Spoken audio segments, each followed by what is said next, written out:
과학은 인류의 꿈을 이뤄주는 디딤돌. 과학기술은 인간이 만든 것이지 하나님이 만든 것은 아니지 않습니까?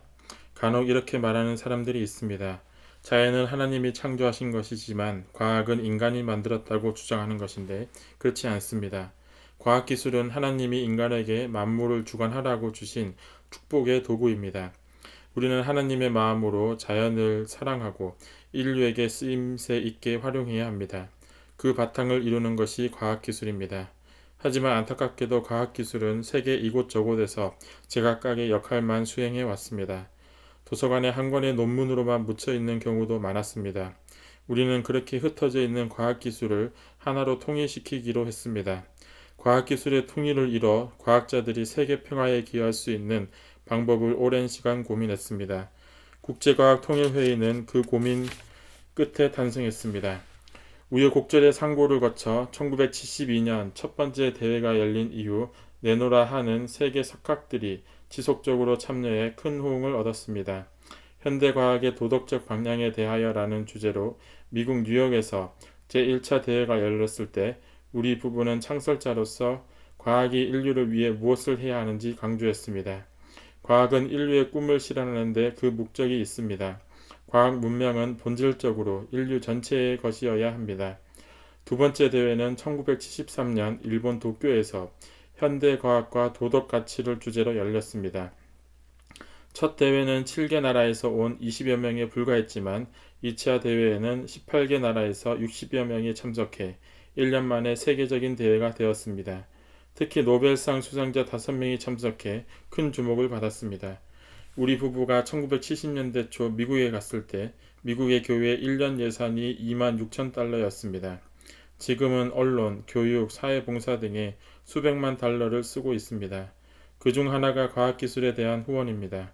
국제과학통일회의가 출발할 때 몇몇 과학자들은 우리 부부를 의심의 눈초리로 바라보았습니다. 그러나 우리는 유명한 학자들을 초빙하기 위해 많은 공을 들였습니다. 교수님, 이번 과학자 대회에 참석해 주기를 바랍니다. 정중히 요청하면 돌아오는 답은 엉뚱했습니다. 그 대회의 창설자가 문선명 목사 부부라고 하던데 나는 그들에게 반대합니다.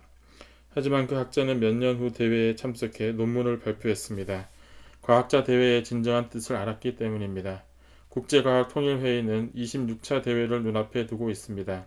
특히 10년째를 맞아 1981년 서울에서 열린 대회에는 100여 나라에서 808명의 학자가 참석해 세계 최고의 대회가 되었습니다. 그 대회에서 우리는 일찍이 역사에 한 번도 없었던 기술 평준화를 내세웠습니다.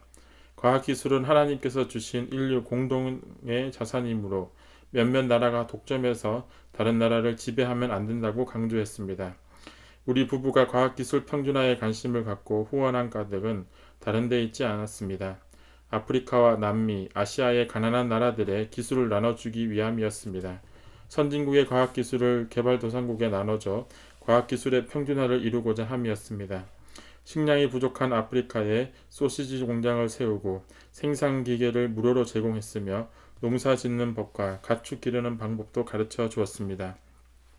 남미에서는 소를 수천 마리 길렀습니다. 그런데 소들이 배출하는 배설물 때문에 공해가 이루 말할 수 없이 심각했습니다. 소만 기른 게 아니라 자연을 더욱 푸르게 하기 위해 나무를 많이 심었습니다. 또한 하와이 코나에 커피 농장을 일궜습니다. 커피 열매를 수확하는 것은 무척 힘든 일입니다. 벌레 때문에 큰 피해도 보았습니다. 커피는 알맹이를 볶아서 만드는데 농약을 뿌린 것을 쓰면 건강에 좋지 않습니다. 농약을 뿌리지 않고 벌레를 퇴치할 수 있는 방법을 개발해 이제 세계에서 가장 좋은 커피를 생산합니다.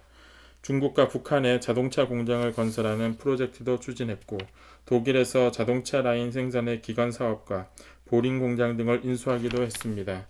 농부들이 일일이 손으로 모를 심는 모습이 안타까워 농기계 공장을 인수해서 대량으로 농기계를 보급했습니다. 또한 수준 높은 항공기술과 우주공학기술을 갖추기 위해 한국타임즈 항공도 추진했습니다. 국제과학통일회의는 여러 난제로 2000년 22차 대회 이후 중단되었는데 전 세계 과학자와 엔지니어, 발명가, 학자들이 크게 안타까워했습니다. 역사 일에 그토록 중요하고 의미 있는 대회를 연 사람은 우리 부부밖에 없었기에 세계 곳곳에서 대회를 다시 개최해 달라는 호소가 끊이지 않았습니다. 그래서 오랜 공백을 깨고 2017년에 다시 대회를 열었습니다. 특히 2018년에 열린 24번째 대회는 수백 명이 참석해 새로운 과학의 길을 탐구하는 값진 재회의 자리가 되었습니다. 나는 과학자들에게 종교와 과학을 비롯한 세계의 여러 문제를 해결하기 위해서는 먼저 우주의 근본 되시는 하나님과 참 부모를 바로 알아야 해결책을 찾을 수 있다고 알려주었습니다. 지금 우리에게 필요한 것은 국가와 이념, 종교를 뛰어넘어 전 세계의 과학자와 엔지니어, 발명가들이 모여 우리 눈앞에 놓인 과학기술을 점검하고 더 나은 방법을 찾아가는 것입니다. 그 수고로움이 인류의 미래에 행복과 평화를 가져다 줍니다.